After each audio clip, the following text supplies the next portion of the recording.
Give me liberty or give me death. Patrick Henry. At Second Virginia Convention on March 23, 1775.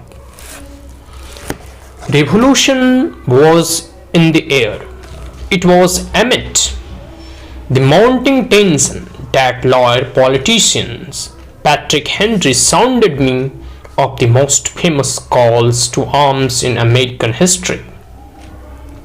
He gave an impassioned plea urging the Old Dominion to defend itself against the British.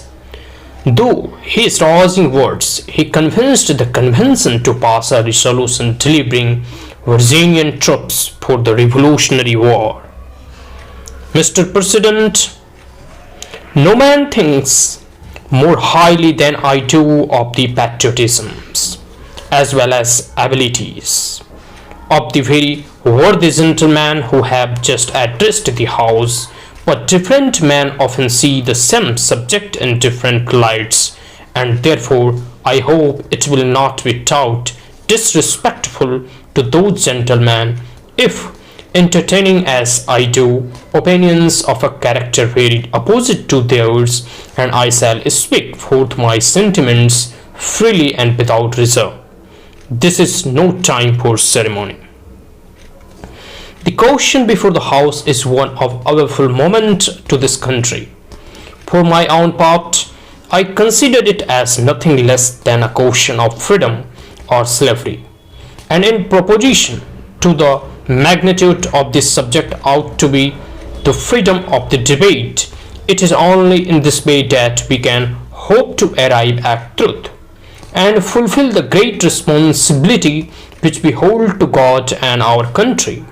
Should I keep back my opinions at such time, through fear of giving offense, I should consider myself as guilty of treason towards my country, and of an act of disloyalty towards the majesty of heavens, which I revere above all earthly kings. Mr. President, it is naturally to man to indulge in the illusions of hope. We are apt to shut our eyes against a painful truth, and listen to the song of that siren till she transforms us into wits.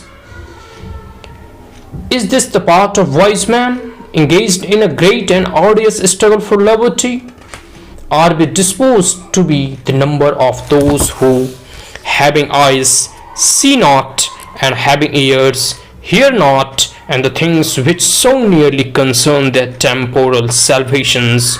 For my part, whatever anguish of spirit it may cost, I am willing to know the whole truth, to know the worst, and to provide for it. I have but one lamp by which my feet are guided, and that is the lamp of experience.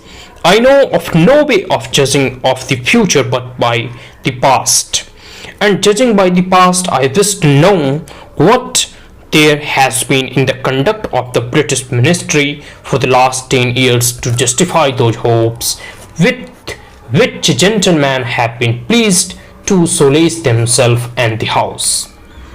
Is it that insidious smile which our petition has been lately received?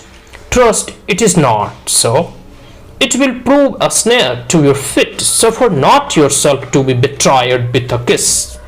Ask yourself how this gracious reception of our petition comports with these warlike preparations which cover our water and gain our land, our fleets and armies necessary to a work of love and reconciliation.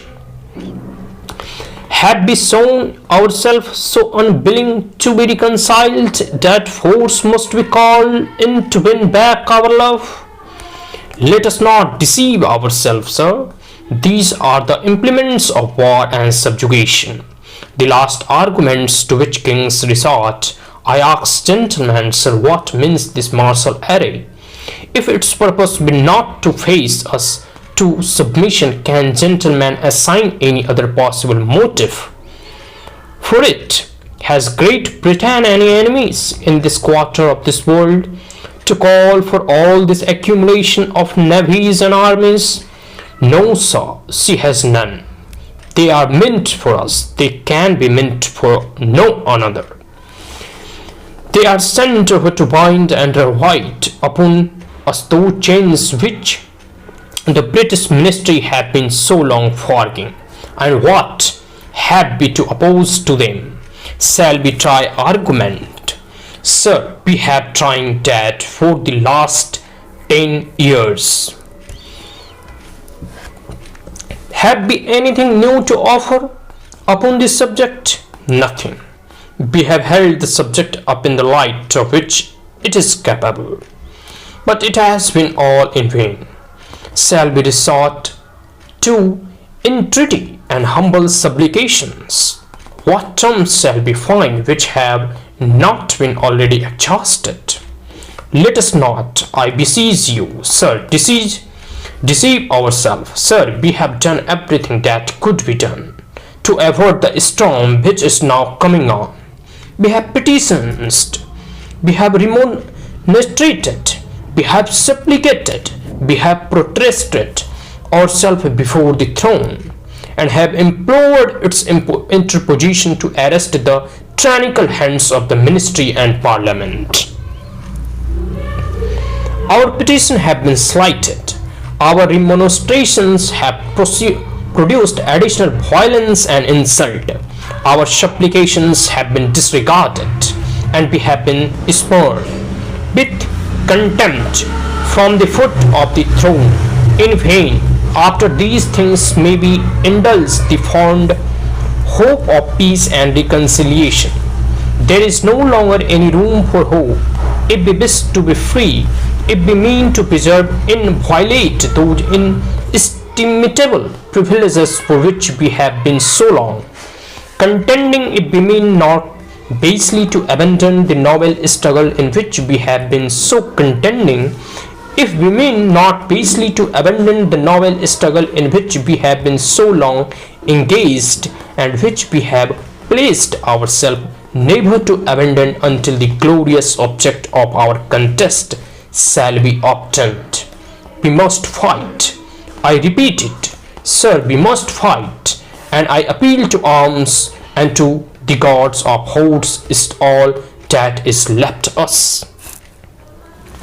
They tell us, sir, that we are weak, unable to cope with so formidable an adversary.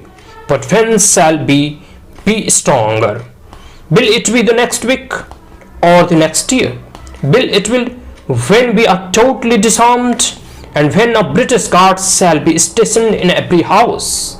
Shall we gather strength by irresolution and inaction? Shall we acquire the means of effectual resistance by lying spinally on our backs and hugging the delusive pathos of hope until our enemies shall have bound us hand and foot? Sir, we are not weak if we make a proper use of those means which the God of nature hath placed in our power. 3 millions of people armed in the holy cause of liberty in such a country as that which we possess are invincible by any force which our enemy can send against us. Besides it, we shall not fight our battles alone. There is just a God who presides over the destinies of nations, and who will raise up friends to fight our battle for us. The battle, sir, is not to the strong alone, it is to the vigilant, the active, the brave. Besides, sirs, we have no election. If we were base enough to desire it, it is now too late to retire from the contest. There is no retreat but in submission and slavery. Our chains are forked. Their clanking may be heard on the plain of Boston's. The war is inevitable, and let it come. I repeat it, sir, let it come. It is in vain, sir, to accentuate the matter. Gentlemen may cry, peace, peace, but there is no peace. The war is actually began. The next gale that sweeps from the north will Bring to our ears the clash of resounding arms. Our brethren are already in the field. Be stand, be here, I dare. What is it that gentlemen wish? What would they have? Is life so dear or peace so sweet as to be purchased at the price of chains and slavery? Forbid it, Almighty God. I know not what course others may take, but as for me, give me liberty or give me death. The speech was bold and its delivery vehement. As he concluded with "Give me liberty or give me death," these words became a rallying cry during the march to war that came soon after. Voice Sumit Kumar Singh. Thank you once again. Have a great